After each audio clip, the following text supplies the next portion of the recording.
Q&A section located on the right-hand side.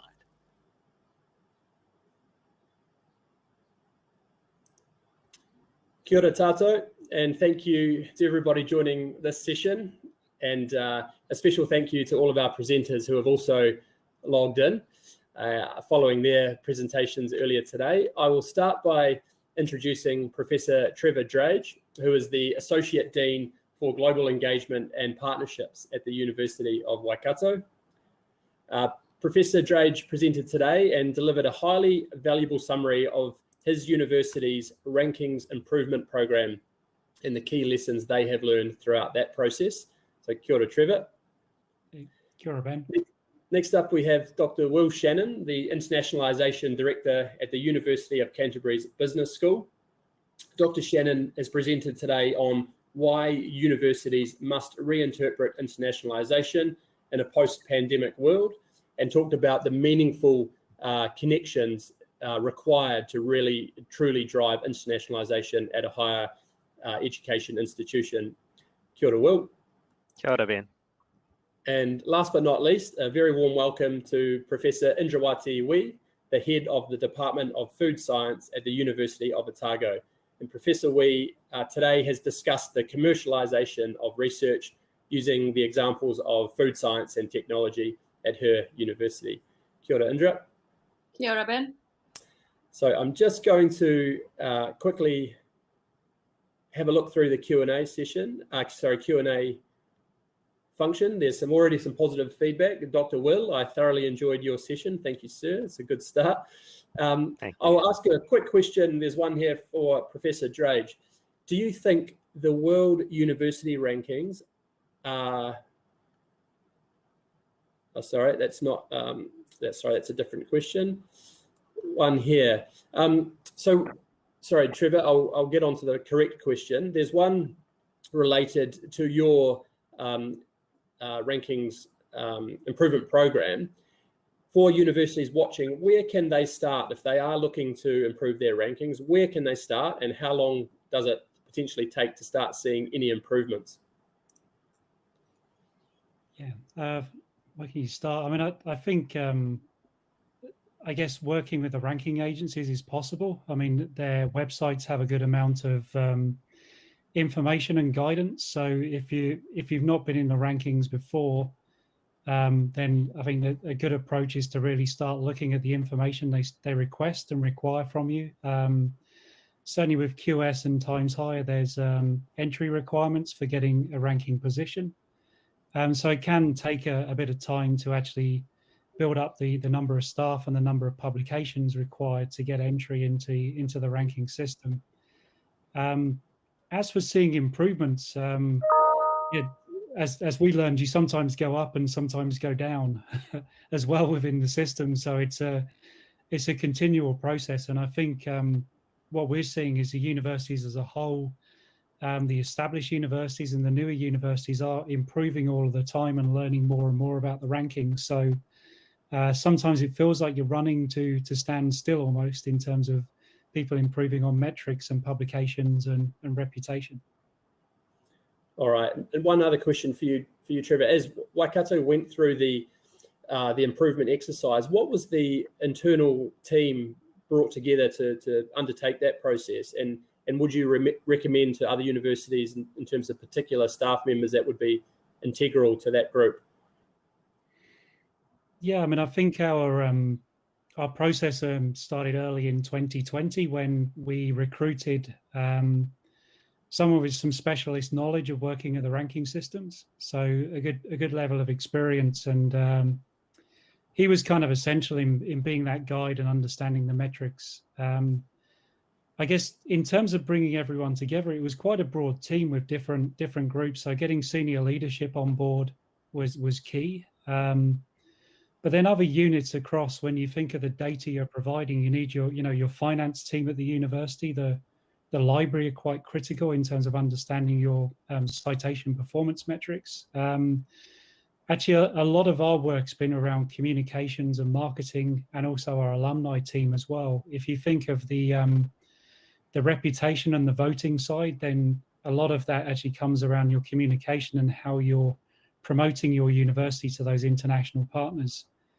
And I guess the one not to forget as well is involving your academics. They're a key part in understanding really what the process is and how things they do affect the reputation of the university and actually support your ranking position as well.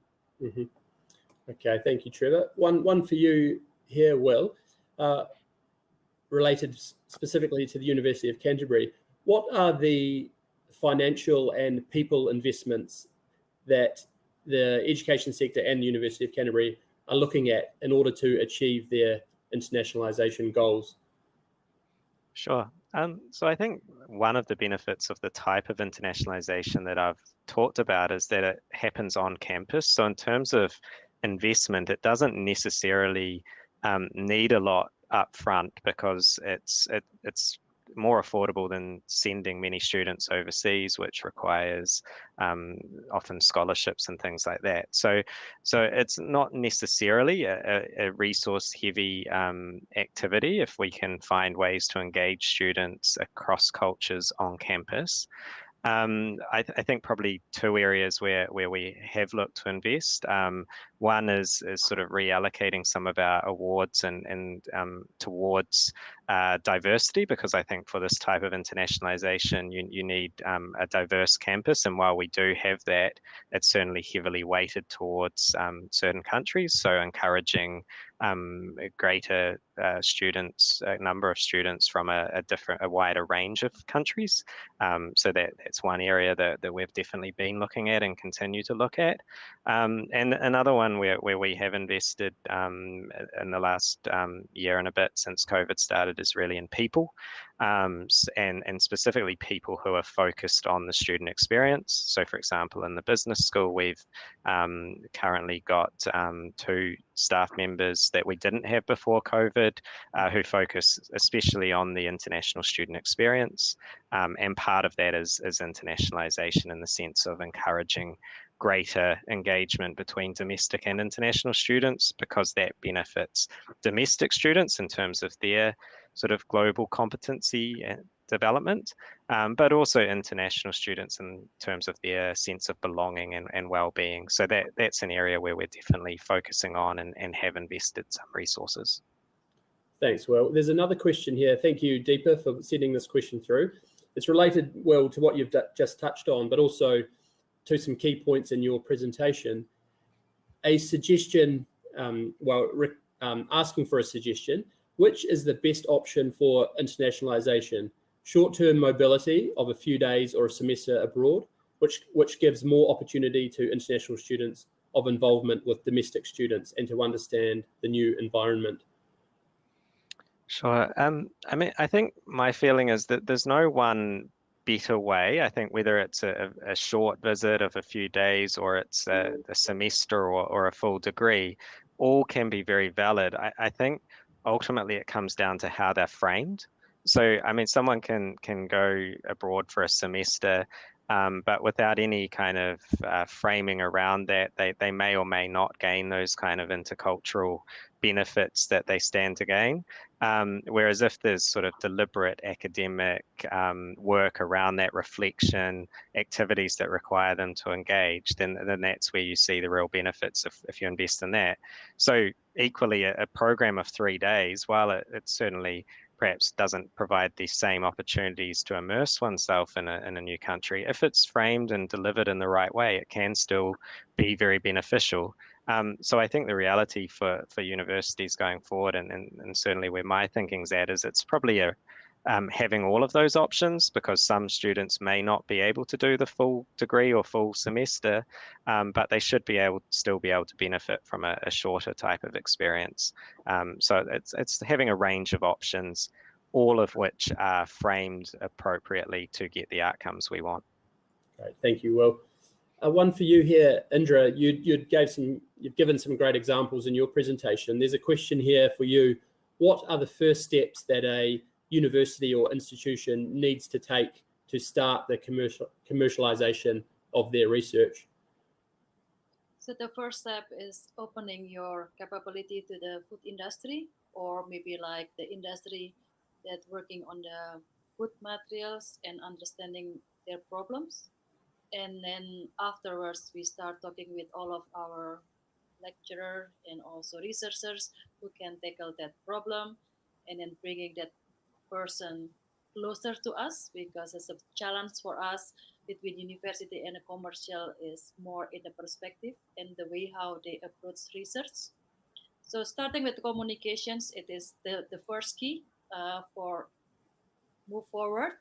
And then afterwards, once you can talk and then understand each other, and then start working with the project and commercialization. So commercialization is not always the one of the options of the pathway, but more importantly, for food science and technology, collaborations between our students and the food industry need to be enhanced starting from the undergraduate program. Thank you, Indra. There's another question here. Have you or has your university done commercialization of research with any Asian countries? And if so, could you please give us an example of the collaboration? Yeah, so the step that we do, normally once we want to release a certain IP or patent, then we have one institutions that handle all of the IP and commercializations with the Research and Enterprise Office. So we do have some case study commercializations with some companies in Asia, in Southeast Asia especially. So there are two ways that they can do, whether they buy our IP or they can have also research funding that continuously to develop the IP together. So we have two pathways. Okay, thank you. Trevor, a question for you. It's saying, and you also touched on this during your presentation, young universities usually don't have sufficient resources. What are your recommendations? I guess what recommendations for improving rankings? Yeah, I mean, I guess there's, I mean, I guess we had the luxury of being able to appoint, some FTE into looking at our rankings process. I mean, previous to that time, it was fairly managed, out of our office of the Vice Chancellor, with somebody compiling and pulling the resources together. So it is quite challenging. I mean, I think it's, I guess some things we've managed to do and thinking about is actually getting the rankings into your strategies and plans that you're developing at a university level. That turns things away from specific actions. So if you're thinking about developing your research strategy, I wouldn't say write your research strategy about the rankings, but think about, elements of that in terms of your citations and your publication numbers. How do you influence those and get those written into those strategies long term? But yeah, I think it is a challenge, and they are quite a resource hungry initiative sometimes, especially if you think the Times Higher Impact ranking has been quite a busy piece of work for us, gathering lots of different evidence to submit against the SDGs. So again, I guess the other advice is pick the rankings you enter into to the ones that you think are going to have the most benefit for your university, and build up your kind of experience over time. Okay, thanks, Trevor. There's another question here. Professor Drage, I was told Prime Minister Jacinda Ardern is a graduate of University of Waikato. Did you see an increase in enrollments? I'm not sure if that's an increase in enrollments once people were aware of that, or an increase in enrollments after the rankings improvement, but perhaps you can try and answer both in 30 seconds. I'm not sure if we saw the enrollment data with the Prime Minister, but obviously incredibly proud of having Jacinda Ardern as a graduate of our management school. I actually, on the rankings in terms of recruitment, we certainly do see in certain markets, international markets for recruitment, that the rankings are an important factors of students deciding which university to choose and apply for. So certainly for us, they're an important measure for that. Okay, thank you very much. I don't think we're going to have time for any more questions, unfortunately. We have covered a fair bit there. So again, to Trevor, Indra and Will, thank you again for giving up your time and for answering all of those questions. We greatly appreciate it. And for everyone that's logged in, primarily from India, thank you for your support and for all your questions as well. Wish you a great afternoon. Ka kite anō.